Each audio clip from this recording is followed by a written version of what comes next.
sur l'autel qui venait d'être bâti.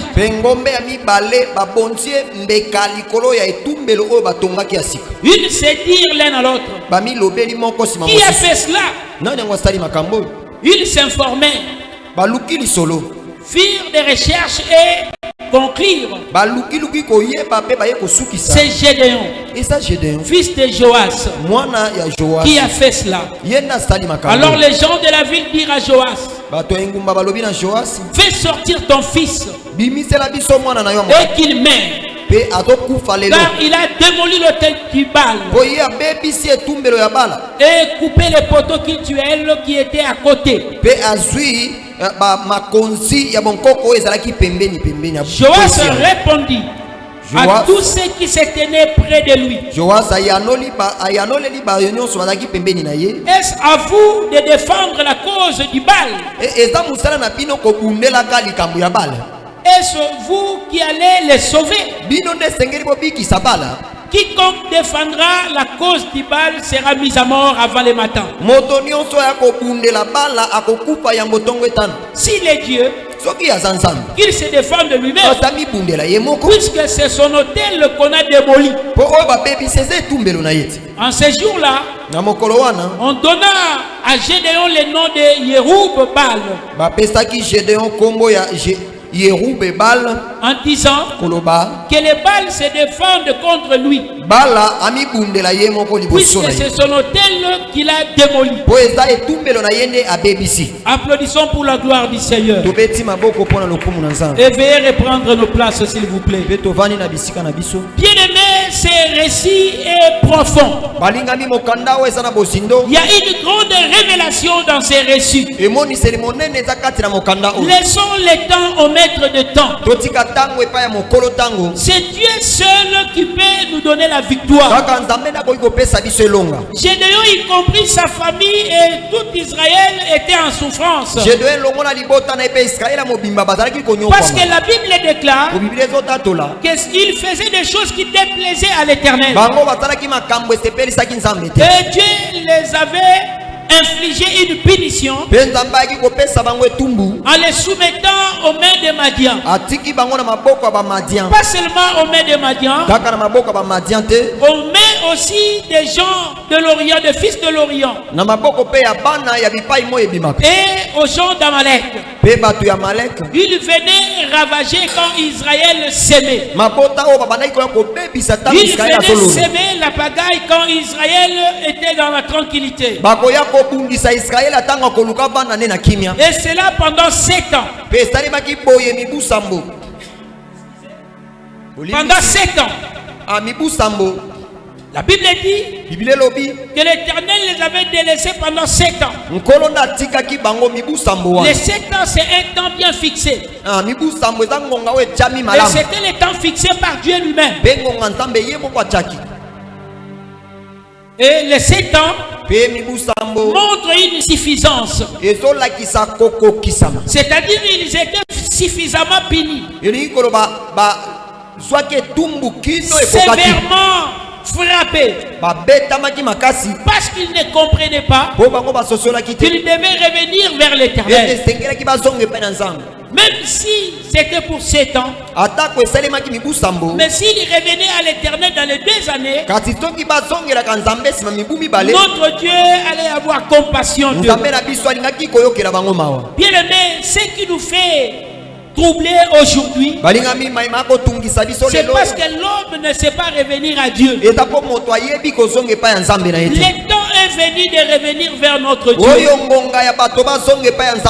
laisser le temps de notre vie entre ses mains. La Bible nous dit c'est lui qui est le maître des temps et des circonstances. On ne doit plus laisser le temps au temps, mais nous devons laisser le temps au maître des temps. Nous avons une mauvaise habitude de dire laissons le temps au temps. Nous avons un mauvais comportement de dire bon, laissons avec le temps va changer les choses. Bien aimé, le temps seul ne suffit pas pour changer les choses. Mais nous devons laisser le temps au maître de temps. Parce que c'est lui qui connaît le temps. Et c'est lui qui définit le temps, c'est Dieu. Laisse Dieu sait définir ton temps. Ne définis pas ton temps. Sinon tu vas mal l'utiliser et mal le définir. Gédéon était ici d'une famille. Pour comprendre le récit que nous venons de lire, nous devons revenir au chapitre 6 au verset 14.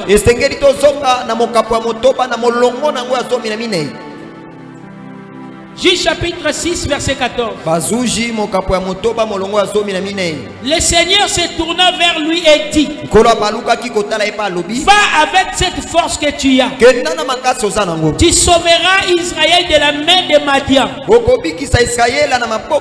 N'est-ce pas moi qui t'envoie? N'est-ce pas moi qui t'envoie?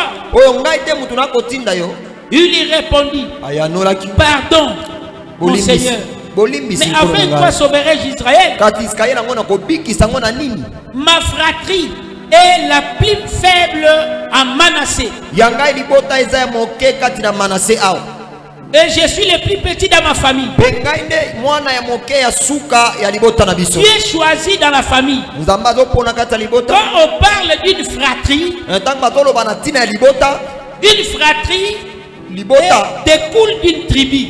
Une tribu peut être subdivisée à plusieurs fratries. Et une fratrie est subdivisée au clan. Et c'est dans les clans qu'on trouve un groupe d'individus porteurs du totem. Donc il dit que ma fratrie est une petite parmi celles de Manassé. Manassé était parmi les 12 tribus. Donc Gédéon était issu de la tribu de Manassé, mais de la fratrie, une petite fratrie.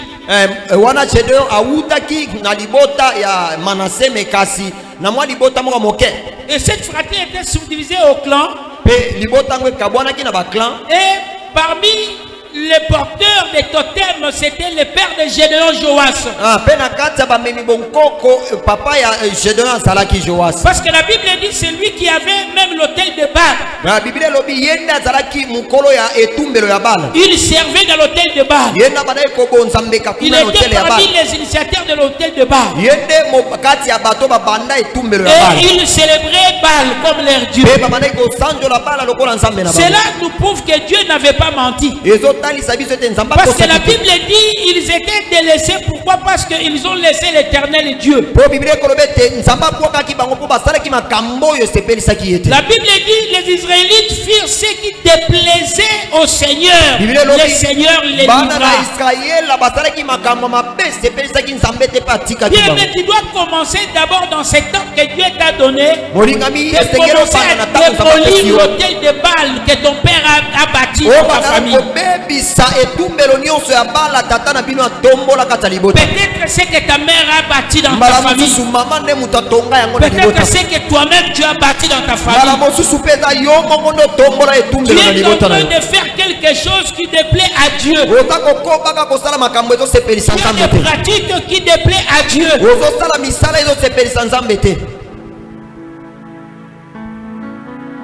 Et Dieu choisit toujours une personne. Dieu pouvait choisir le père de Gédéon, lui qui était parmi ceux qui pratiquaient le culte de Baal. Mais Dieu est parti choisir quelqu'un qui n'avait pas même la prise de décision dans la famille. Il n'avait pas la prise de décision dans le clan. Il n'avait pas la prise de décision dans la fratrie. Et qui n'avait pas la prise de décision dans la tribu. Mais ne sous-estime pas. Il suffit seulement d'être avec Dieu. Tu deviens une autre personne. Dis-le, je réalise que je suis une autre personne. Commence à réaliser que tu es une autre personne. Mais regarde, tu hésites de le dire parce que tu sais, tu es tu as bâti un hôtel. Un hôtel de mensonge. Un hôtel dans la prostitution. Un hôtel dans les mésaventures. Un hôtel dans les calomnies. Un hôtel dans la haine. Alors quand je dis réalise que tu es une autre personne, toi-même tu n'acceptes pas parce que tu te plais à Dieu. Bien aimé dans le Seigneur. Oui, Israël ne plaisait pas à Dieu. Ce qu'Israël faisait déplaisait à l'Éternel. Mais vit la souffrance, vit la misère. Ils ont crié à Dieu. Ils ont crié à Dieu. Et Dieu envoya son messager. Le messager est venu pour leur dire que moi je vous ai délivré. Vous étiez dans l'esclavagisme.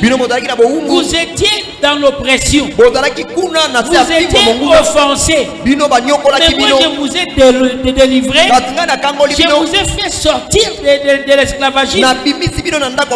Et je vous ai donné les pays des gens que j'ai chassés. Et je vous ai dit, ne craignez pas leur Dieu. Mais vous ne m'avez pas écouté. Mais vous ne m'avez pas écouté. Mais vous ne m'avez pas écouté. Israël n'écouta pas Dieu.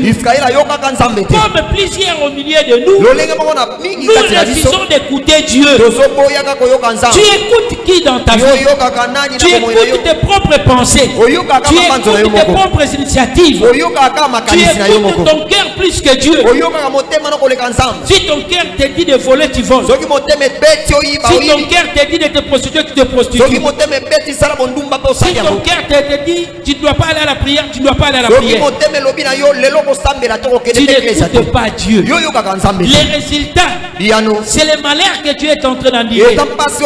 C'est la douleur que tu es en train de ressentir.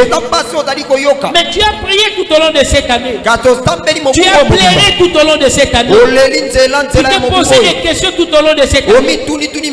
Et l'Éternel vient maintenant te répondre. Il te dit, tu dois laisser le temps à Dieu. Parce que c'est Dieu qui a les derniers mots dans ce qui nous concerne. C'est lui qui a les derniers mots. Gédéon était choisi.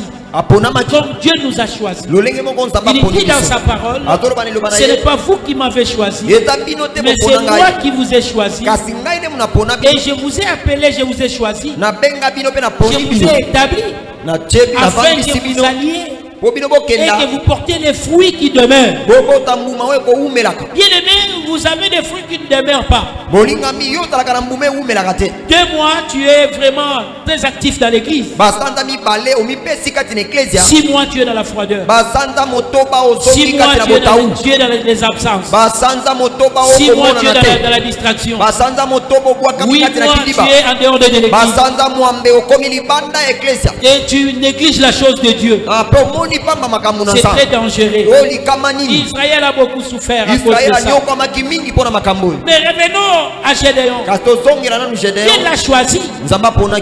Avant de donner ce qu'Israël attendait, Dieu ordonna à Gédéon de démolir les dieux de Baal. De démolir l'autel de Baal. Bien aimé, tu dois démolir quelque chose avant de recevoir de Dieu la bénédiction. J'aimerais que quelqu'un dise Amen. J'aimerais que quelqu'un dise Amen. Amen. Dis Amen à la parole du Seigneur. Amen. Tu dois commencer à démolir les mauvais comportements. Tu dois commencer à démolir les mauvaises pratiques. Les mauvaises pratiques dans ta vie, les mauvaises pratiques dans ta famille. Gédéon n'était pas le chef de sa famille. Il était d'ailleurs lui-même, selon sa déclaration, le plus petit. Donc il avait ses aînés. Il avait ceux qui avaient la prise de décision. Peut-être c'est ton cas. Tu dis mais non, moi je n'ai pas même un mot à dire dans ma famille. Je vais signaler une personne. À travers toi, ta famille peut être délivrée. À travers toi, ton père peut être délivré. Ta mère peut être délivrée. Ta soeur peut être délivrée. Tes frères peuvent être délivrés. Ton entourage peut être délivré.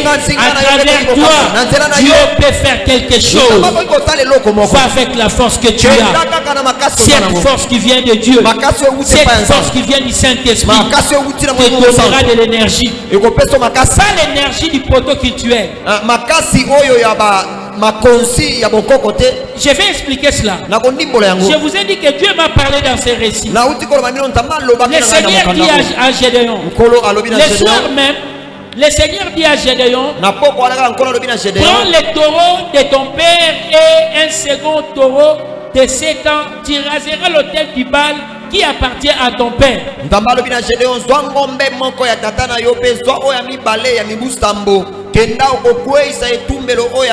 Et tu couperas les poteaux cultuels. La chéra qui est à côté. La chéra. Je vais expliquer cela. Les poteaux cultuels, c'est les poteaux du culte. Ce qui est cultuel vient du culte. Donc il y avait un rituel qui se faisait dans ces poteaux-là pour invoquer les dieux de Baal. Pour invoquer les dieux de Baal. Ne soyez pas dans la distraction. Maintenant, la chéra. La chéra ou lâcher, c'est une force, une puissance mystique qui est contenue dans les poteaux. C'est-à-dire dans ces poteaux-là, quand on venait offrir la balle dans l'hôtel, il y avait une puissance contenue dans ces poteaux qu'on appelle lâcher ou lâchera. Alors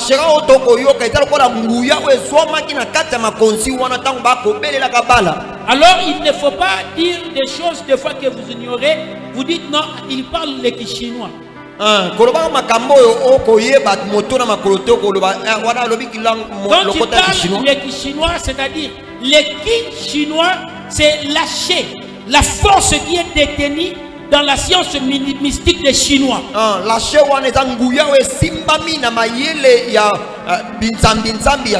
Vous avez dans les Japonais comme les Yakuza, quand ils font leur culte là, vous dites non, mon enfant doit être fort. Vous l'amenez dans les karatéka, vous l'amenez dans les judo.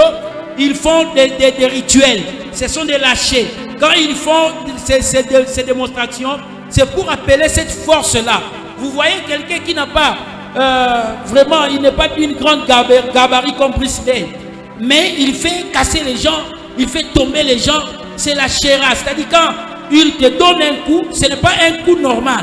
C'est un coup qui vient de lâcher une force contenue dans ces coups-là et qui terrasse quelqu'un, qui le met KO. Et c'est le japonais qui n'a pas lu makasi bakenda kakotalisama bakobela ka nguya oyo tango kotikati na yataza monene mbinga te mesoka betwe botu. Peut-être il y a un lâcher dans votre famille. Une force qui vous retient dans les mal. Une force qui vous retient dans le culte du mal. Mais Dieu nous appelle parce que nous sommes ses enfants. On a crié à son nom. On a reçu le baptême au nom de Jésus. On a accepté de mourir, d'être enseveli avec lui et de ressusciter avec lui. Et nous avons reçu le pouvoir de devenir enfant de Dieu. Et cette force nous permet de démolir les actes du malin. Nous permet de démolir les achets de notre famille. Et toute force qui est contenue dans votre totem clanique, avec le pouvoir du Saint-Esprit, tu peux les démolir, tu peux les renverser, parce que Dieu t'a appelé, Dieu m'a appelé. Donc le poteau cultuel, c'est le poteau là où se rendait le culte. Mais avant de vivre la bénédiction de Dieu, on doit commencer à tout démolir. On doit commencer à déraciner. La Bible dit toute plante que mon père n'a pas semée sera déracinée. Qu'attends-tu pour déraciner la chair dans votre famille? Qu'attends-tu? Mais tu viens pleurer devant les hommes de Dieu. Dans ma famille, c'est toujours comme ça. On a du mal pour se marier. On doit engrosser tout le monde. Mais quand as-tu pour délivrer, pour démolir la chair de ta famille? Tu dois changer ta façon d'appréhender les choses. Lève-toi. Démolis ce qui est mauvais dans ta famille. Fini les temps de pleurer. Fini les temps de pleurer. Gédéon a commencé à pleurnicher devant Dieu. Il a commencé d'abord à dire, quand Dieu lui a dit vaillant guerrier, vaillant héros, il dit tu es une vaillante héroïne. Tu te dis moi? Non. Pardon. Pardon. Gédéon lui dit, pardon mon Seigneur. Mais si le Seigneur est avec nous, pourquoi tout cela nous a-t-il arrivé? Où sont tous ces actes étonnants que nos pères nous rencontrent quand ils disent le Seigneur ne nous a-t-il pas fait monter d'Égypte? Il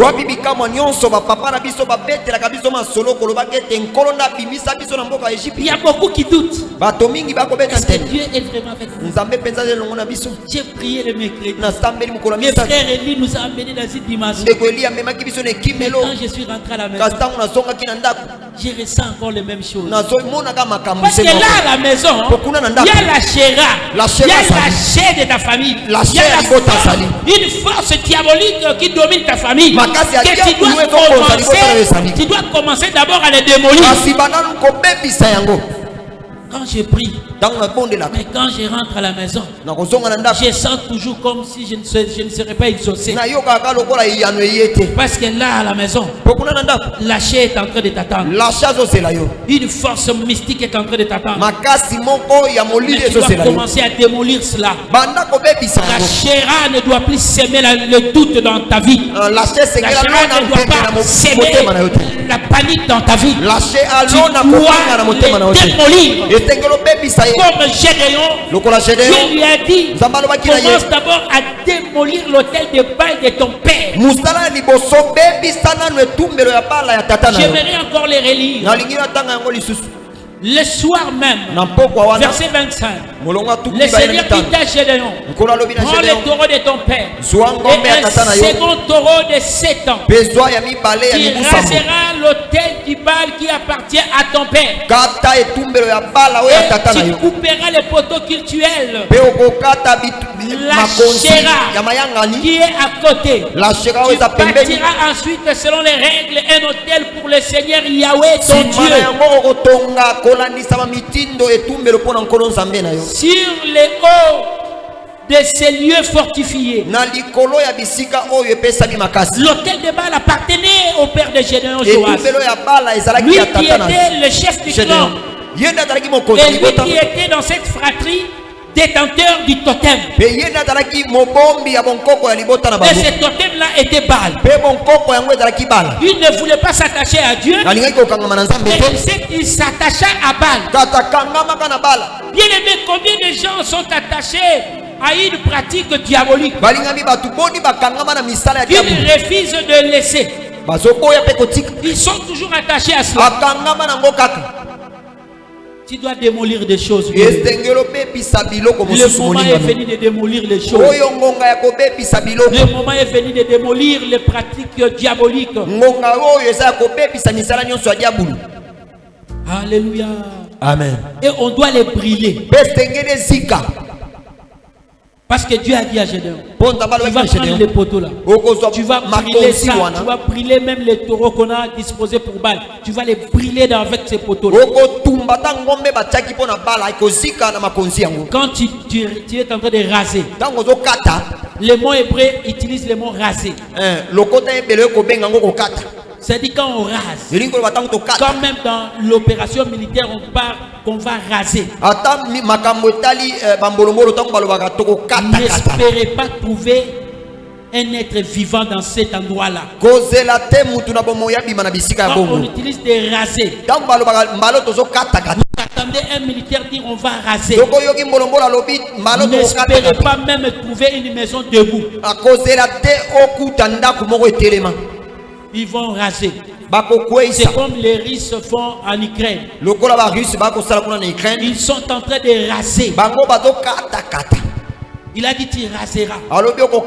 Bien, mais quand tu es en train de raser, on ne doit pas trouver un mouvement de monde de ténèbres encore dans cet endroit-là. Ne laissez pas respirer les forces des ténèbres dans ta famille. Le maître des temps nous demande, dans ces temps présents, de ne plus laisser un mouvement de monde de ténèbres respirer dans nos familles, dans nos vies. Avant de battre Madian, Dieu a commencé avec Gédéon à lui dire, tu dois démolir d'abord l'autel de Baal de ton qui appartient à ton père. Bien aimé, tu pars dans une famille, on t'a pris en mariage. Tu commences à accuser ta belle famille. Et pourtant tu n'as pas encore détruit la chair de ta famille. Et pourtant tu es parti dans ce mariage-là avec la chair de ta famille. Et cette chair s'est assemblée avec l'autre chair de l'autre famille. Et c'est ce qui fait un frein dans ta vie. C'est ce qui fait un frein, tu n'avances plus. Bien aimé, nous devons comprendre les choses. Tu es dans les fiançailles. Mais tu es pressé. Tu es pressé, trop pressé. Au lieu de commencer d'abord à démolir la chair de ton fiancé, la chair là, qu'il soit déjà démoli, qu'il soit rasé. Toi tu es trop pressé. Tu vas t'embourber dans des malédictions inutiles, dans des problèmes que tu ne connais même pas. Verset 27. Gédéon prit 10 hommes parmi ses serviteurs et fit ce que le Seigneur avait dit. Mais comme il craignait sa famille et les gens de la ville, il ne fit pas de jour, il le fit de nuit. Pourquoi il craignait sa famille? Parce que l'attachement de sa famille au culte de Baal était tellement intense.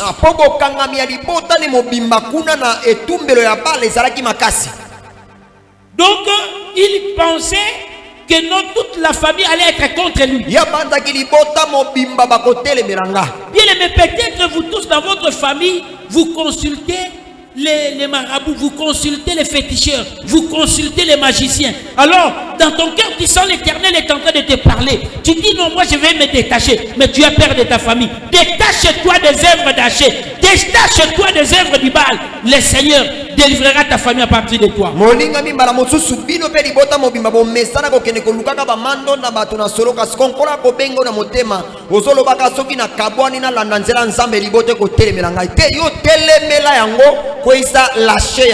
Gédéon avait pris l'option d'exécuter l'ordre de l'Éternel. Mais il voulait le faire la journée. Il a dit non, va m'empêcher. Il a dit non, je dois le faire la nuit quand tout le monde dort. J'ai prié à l'Éternel. J'intercède auprès de Dieu. Il donne aux sorciers de ta famille un sommeil approfondi. Ils vont se retrouver seulement, l'autel n'est plus. L'Haché est déjà démoli. J'aimerais que quelqu'un crie gloire à Dieu. J'aimerais que quelqu'un crie gloire à Dieu. Gloire à Dieu. Gloire à Dieu. Gloire à Dieu. Gloire à Dieu. Gloire à Dieu. Gloire à Dieu. Gloire à Dieu. Mais entre dans les secrets. Commence déjà à prier pour cette requête. Entre déjà dans les secrets. Commence déjà à chercher comment démolir. Comment démolir l'hôtel de Baal. Comment démolir l'hôtel de Baal. Raison pour laquelle la Bible dit, là où 2 ou 3 sont réunis en mon nom, je suis au milieu d'eux. Tu es heureux. Tu es heureuse de participer dans ces cultes. Parce qu'ensemble nous sommes forts. Ensemble nous sommes forts. Parce que Dieu est avec nous. La Bible dit, Christ en nous, c'est l'espérance de gloire. Christ en nous, c'est l'espérance de gloire. C'est lui qui est en nous est plus grand que celui qui est dans les mondes. Acclamons l'Éternel notre Dieu. Acclamons l'Éternel notre Dieu. Acclamons les rois des rois. Acclamons les seigneurs des seigneurs. Oh gloire au Seigneur. Oh gloire au Seigneur. La Bible déclare au verset 28, lorsque les gens de la ville se levaient de bon matin, l'autel du Baal était démoli. Les poteaux cultuels qui étaient à côté avaient été coupés. Et les seconds taureaux avaient été offerts en holocauste sur l'autel qui venait d'être bâti.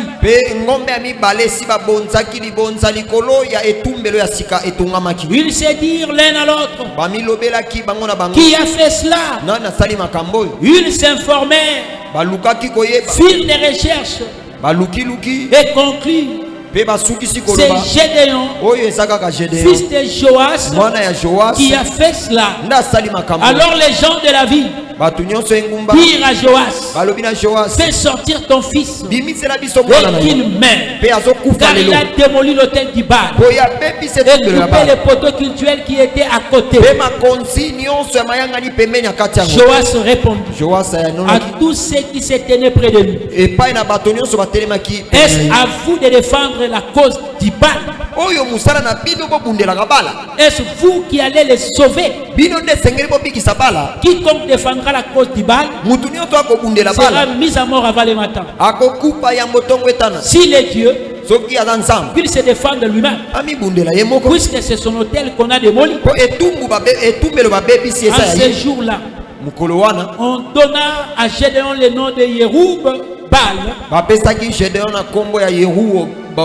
en disant que les Baal se défendent contre lui, puisque c'est son autel qu'il a démoli. Applaudis encore pour le Seigneur notre Dieu. Applaudis encore pour le roi vainqueur.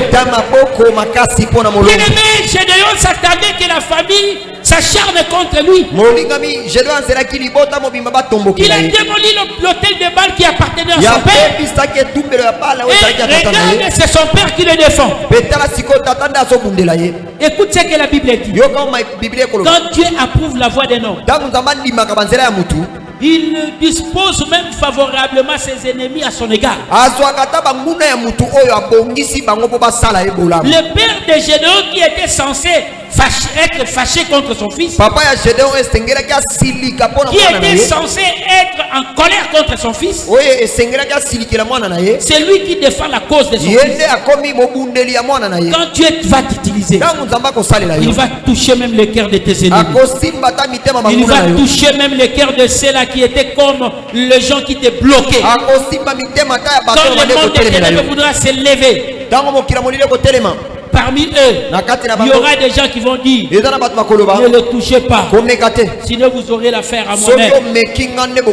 Parce qu'ils vont comprendre que c'est lui qui est avec nous est plus grand que celui qui est dans le monde. C'est lui qui nous a appelés et le plus fort. Et le plus fort. Le père de Gédéon a dit: c'est lui qui osera seulement sera mis à mort avant le matin. Avant qu'il soit matin, il sera mis à mort. Cela démontre qu'il était vraiment un chef de guerre. C'est lui qui détenait les totems. On a démoli son totem. Si tu démolis ton totem, le totem de ton père, ça sera pour son bien. Ça sera pour le bien de la famille. Si tu démolis les forces des ténèbres dans ta famille, ça sera pour le bien de toute la famille. Ne dis pas non, ils vont s'irriter contre moi. Ne dis pas non, ils vont m'abandonner. Au contraire, Dieu va les sauver. Gloire au Seigneur Jésus. Tu seras sauvé toi et ta famille. Gloire au Seigneur Jésus. Tu seras sauvé toi et ta famille. Si tu crois au Seigneur Jésus, tu seras sauvé toi et ta famille. Applaudissons pour la parole du Seigneur. Que Dieu bénisse sa parole au nom puissant de Christ Jésus. Que Dieu bénisse sa parole au nom puissant de Christ Jésus. Lèvons-nous pour la prière. Lèvons-nous, le temps est venu. Le temps est venu. Nous voulons expérimenter la gloire de Dieu. Les chantres vont nous amener dans une dimension pour prendre conscience de l'engagement que nous devons prendre devant Dieu. Cet engagement qui consiste à démolir lâcher dans nos familles. Les cultes, le poteau cultuel, là où on met